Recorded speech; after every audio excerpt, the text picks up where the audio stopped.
Cinema India story telling episode 2। नमस्कार। हम सभी आज के भारतीय सिनेमा की इस भारी भरकम चकाचौंध को तो रोज देखते हैं, है ना? लेकिन सोचिए, इसकी असली नींव आखिर किसने रखी थी?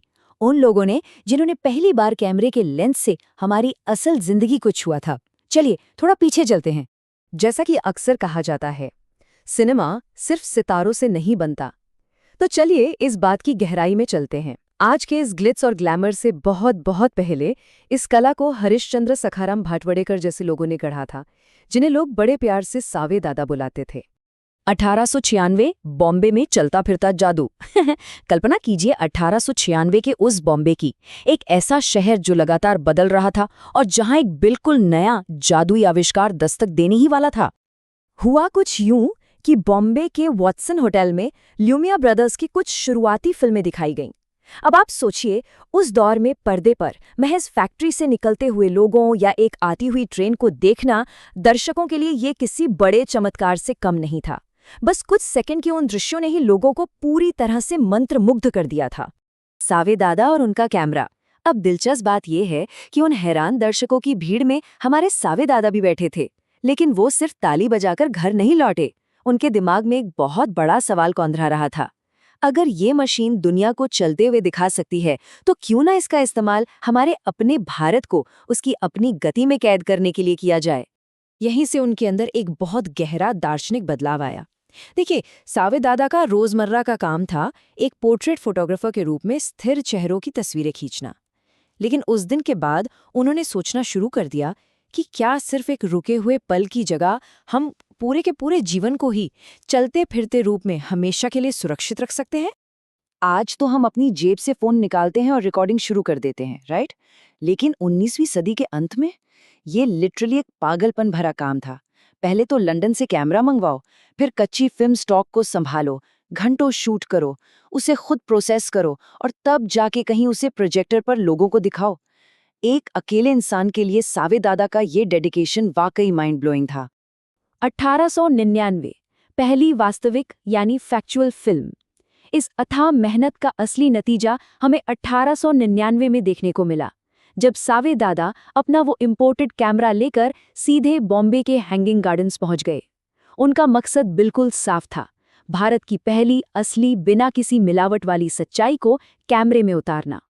इस फिल्म का नाम था द रेसलर्स। अब अगर आप इन फैक्ट्स पर नजर डालें तो पाएंगे कि इसमें कोई भारी भरकम सेट नहीं था, कोई स्क्रिप्ट नहीं थी और ना ही कोई नाटकीय क्लाइमैक्स था। बस हैंगिंग गार्डन्स में पुंडलिक दादा और कृष्णा नवी के बीच चल रही एक बिल्कुल असली कुश्ती थी। वहां बस दो लड़ते हुए शरीर थे और सामने था एक कैमरा जो भारत की पहली फैक्चुअल फिल्म को रिकॉर्ड कर रहा था। भारतीय सिनेमा का डॉक्यूमेंट्री चेहरा। तो चलिए देखते हैं कि कैसे महज एक कुश्ती के इस छोटे से क्लिप ने भारतीय सिनेमा में डॉक्यूमेंट्री की पूरी भावना को जन्म दे दिया। यहाँ कहानी सुनाने से ज्यादा जो जैसा है बस उसका गवाह बनने पर जोर था। एक फैक्चुअल फिल्म का काम कोई मनगढ़ंत कहानी बनाना नहीं होता, बल्कि एक गवाह के रूप में खड़े रहकर किसी असली घटना को रिकॉर्ड करना होता है। सिनेमा की जो सबसे पहली और एकदम प्योर इंस्टिंक्ट थी ना, वो बस देखना था। एक मूक गवाह बनना और समय को हमेशा हमेशा के लिए लॉक कर देना, इससे पहले कि वो धुंधला पड़ जाए।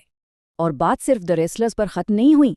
सावे दादा ने इसके बाद मैन एंड मंकी, पारसी अग्नि मंदिर का जीर्णोद्धार और दिल्ली दरबार जैसी कई और अहम फिल्में भी बनाई। जरा सोचिए, बिना किसी बैकग्राउंड म्यूजिक या ड्रामे के उन्होंने उस दौर की आत्मा और रोजमर्रा की धड़कन को कितनी खूबसूरती से कैमरे में कैद कर लिया था, एकदम रॉ और रियल। यहाँ एक बहुत ही गहरी बात सामने आती है कि कहानी कहने की कला से पहले देखने की कला आती है। ये बिल्कुल सच है कि किसी भी समाज को खुद को पूरी तरह समझने के लिए सबसे पहले खुद को साफ साफ देखना सीखना पड़ता है। और सावे दादा ने एक निष्पक्ष गवाह बनकर हमारे लिए बिल्कुल यही ऐतिहासिक भूमिका निभाई थी। एक भुलाया गया इतिहास। लेकिन हम अक्सर देखते हैं कि इतिहास कई बार थोड़ा अनफेयर भी होता है। जो लोग बिल्कुल शुरुआत में जमीन तैयार करते हैं, उन्हें अक्सर इतिहास के बड़े पन्नों पर वो जगह नहीं मिल पाती, जबकि उनके बाद आने वाले दिग्गजों का जश्न पूरी दुनिया मनाती है। जैसे कि हम दादा साहेब फाल्के को ही लें। उन्हें हम फीचर सिनेमा के पिता के रूप में पूछते हैं, जिन्होंने फिल्मों में पौराणिक कथाओं और बड़े बड़े सपनों को पिरोया।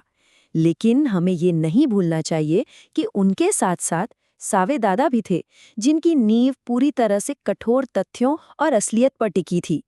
दोनों ही अपने अपने तरीके से पायनियर्स थे और दोनों का ही भारतीय सिनेमा में अपना एक बहुत खास मुकाम है। अब यहाँ जो सबसे दिलचस्प चीज समझने वाली है वो ये कि भारतीय सिनेमा कोई ऐसी चीज नहीं है जो बस एक ही दिन में या किसी एक ही स्रोत से अचानक पैदा हो गई हो। बिल्कुल नहीं। ये तो एक नदी की तरह था जिसमें अलग अलग धाराएं आके मिलीं। चाहे वो थिएटर हो, फोटोग्राफी हो, मेलों के मैदान हो या फिर वो कुश्ती के मैदान। और सावेदादा का वो फैक्चुअल लेंस उन सब शुरुआती धाराओं में से ही एक था। 100 से भी ज्यादा साल। जरा एक पल के लिए सोचिए, उस एक छोटे से आयातित कैमरे से शुरू हुआ ये सफर आज 100 से अधिक वर्षों के विकास को पार कर चुका है। आज हमें जो ये बड़े बड़े सितारों, गानों और विशाल स्टूडियोज की चकाचौंध दिखती है ना, वो सब उसी एक शुरुआती कदम, उसी एक पहली नजर का ही तो नतीजा है। तो चलते चलते हम खुद को इस एक गहरे सवाल के सामने पाते हैं, क्या सिनेमा सपने देखने की कला होने से पहले चीजों को याद रखने की कला है? सावे दादा की जो विरासत है वो आज भी हर फैक्चुअल फिल्म के पीछे एक शांत परछाई की तरह खड़ी है। उन्होंने भारत को खुद की ही तस्वीर देखना सिखाया। Cinema India remembers even when the world forgets.